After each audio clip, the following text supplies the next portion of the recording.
O'zbekiston zaminida kelajak bunyod bo'lmoqda. 2021-yilda ishga marhamat monomarkazi sifatida o'z faoliyatini boshlagan maskanimiz bugun yangi bosqich Toshkent viloyati Ilg'or kasbiy mahorat texnikumi sifatida o'z eshiklarini keng ochdi.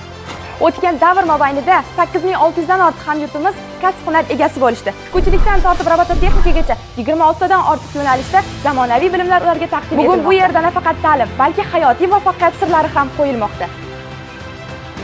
Prezidentimizning g'amxo'rligi bilan joriy etilgan vaucher tizimi hozirgi kunda har bir fuqaro uchun ta'lim olish huquqini tenglashtirdi. Ayni damda texnikumimizda 215 nafardan ortiq o'quvchi yoshlar eng ilg'or texnologiyalar asosida tahsil olishmoqda.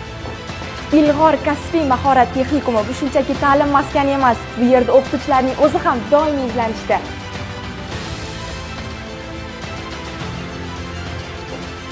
So'nggi 3 yil davomida ustozlarimiz World Skills standartlari va vazirlik malaka oshirish kurslarida faol ishtirok etib, o'z tajribalarini xalqaro darajaga ko'tarishdi. Chunki o'quvchilar bilimli bo'lishi uchun ustoz tajribali bo'lishi kerak. Bizning o'quvchilarimiz hozirgi kunning qahramonlari. World Skills Uzbekistan va 5 tashabbus loyihalari doirasida o'tkazilgan nufuzli tanlovlarda o'quvchilarimiz o'z bilimlarini amalda isbotlab, faxrli o'rinlarni qo'lga kiritishmoqda.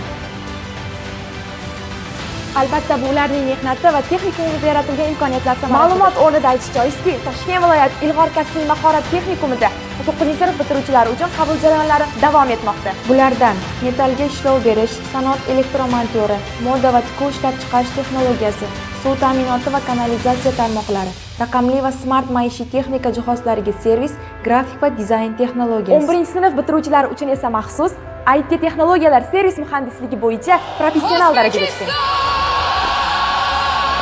Barcha yurtdoshlarimizga mustaqilligimizning 35 yilligi muborak bo'lsin.